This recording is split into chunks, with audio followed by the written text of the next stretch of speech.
सोनम वांगचुक, अभिजीत तिपके, अब तुम लोगों को कानूनन भी जिम्मेदारी लेनी होगी।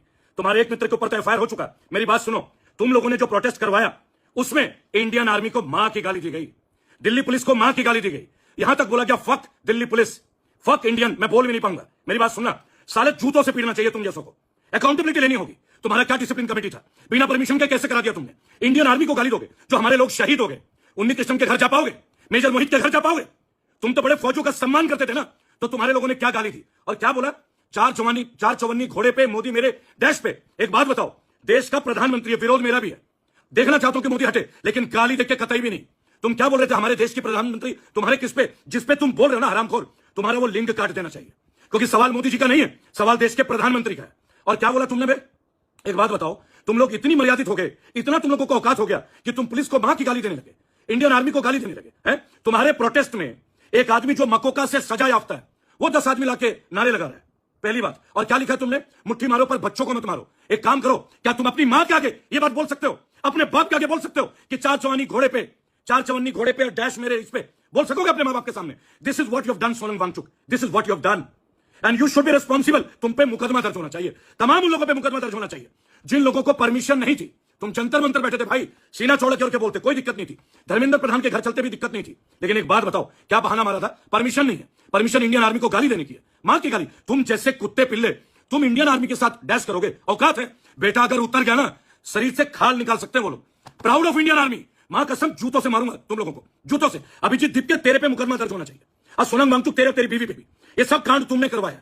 तुम लोगों ने देश विरोधी नारे लगवाए, हिंदू देवी देवताओं का अपमान किया, तुम लोगों ने वहां एजेंडा लाया, तुम लोगों ने पॉलिटिकल एजेंडा खड़ा किया, तुम लोगों ने आर्मी को मां बहन की गाली दी है। तुम्हारे समर्थक ने दिया मतलब तुमने दिए। तुम्हारे लोग बर्गर खा रहे थे और बच्चों के सिर फुड़वा रहे थे। ये नीट था ही नहीं, ये नीट था ही नहीं। ये देश के प्रति एक विद्रोह था और इस विद्रोह को हर जनता देख रही है। तुम कैसे इंडियन आर्मी को गाली दे सकते हो? कैसे दिल्ली पुलिस को मां बहन की गाली दे सकते हो? टूट पड़े थे पुलिस पे, अधिकारियों पे, महिलाओं पे, सब देखा गया। और क्या बोलते हो? चार चवन्नी घोड़े पे डैश हमारे प्रधानमंत्री तुम्हारे उस पे। मेरी बात सुन, मैं लड़ता हूं, लेकिन मैंने कभी अपमानजनक भाषा का प्रयोग नहीं किया, कभी नहीं बोला आज तक, बराबर? क्योंकि पद का कद है। संविधान का नारा लगाने वाले हिजड़ों, एक बात बताओ, क्या संविधान हमारे इंडियन आर्मी को मां की गाली देने की बात करता है क्या? कौन सा संविधान में लिखा है? ये सब ड्रामा था। संविधान के आड़ पे तुम लोगों ने अपने एजेंडा रखे। संविधान में कोई दिक्कत नहीं है, जय जय जय जय जय भीम में कोई दिक्कत नहीं है। दिक्कत तुम जैसे कीड़े मकोड़ों, गंदी नाली के कॉकरोचों से, जिन्होंने निर्दोष बच्चों को पिटवा दिए। और सुन, कहां गया था जब लाठीचार्ज हो रही थी?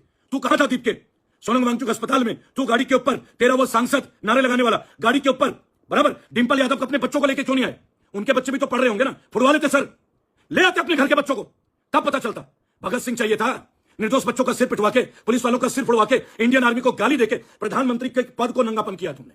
मां बहन की गाली नहीं, किसी को नहीं। हमारी लड़ाई लोकतांत्रिक थी, संवैधानिक थी। तुम लोगों ने संविधान के आड़ में असंवैधानिक कार्यों को किया और इसकी सजा तुम्हें मिलनी चाहिए। और जिन लोगों ने इंडियन आर्मी को गाली दी, दिल्ली पुलिस को गाली दी, बेटा तुम्हें ढूंढ ढूंढ के तुम्हारा इलाज होगा। तुम चिंता मत करो, बचोगे एक भी नहीं। क्योंकि तुम्हारा जो गुरु था ना, वो गद्दार था, दूसरों का सर फुड़वा रहा था और खुद गाड़ी के ऊपर बैठ गया, जेपी नड्डा से मिल गया। हमारी बातें सुनी जा रही है। अबे सुन, तू ना जूते के धूल बराबर नहीं है, तुझे कोई वैल्यू नहीं देगा। मेरी बात सुन, तेरे स्टेज पे महाराणा प्रताप के नारे लगे क्या एक बार भी? सुभाष चंद्र बोस के नारे लगे? नहीं, नहीं लगे। क्या ये क्रांतिकारी नहीं थे? लेकिन ब्राह्मणवाद के विरुद्ध तेरा नारा। चंद्रशेखर आजाद ब्राह्मण नहीं थे क्या? लोकमान्य तिलक कौन था? बाजीराव पेशवा कौन था? बता, मानसिक हिजड़ा कहीं का।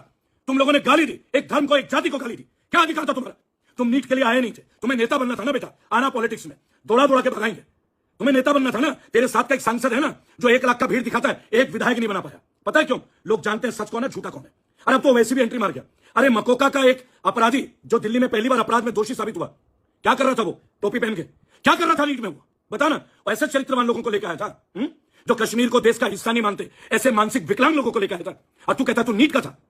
हर एजेंडा खुलेगा। और सौरभ दास पे एफआईआर हुआ है ना, वो क्यों गया था नॉर्वे, उसका पूरा कच्चा चिट्टा कलर परसों में खोल दूंगा विद डॉक्यूमेंट। वंदे मातरम।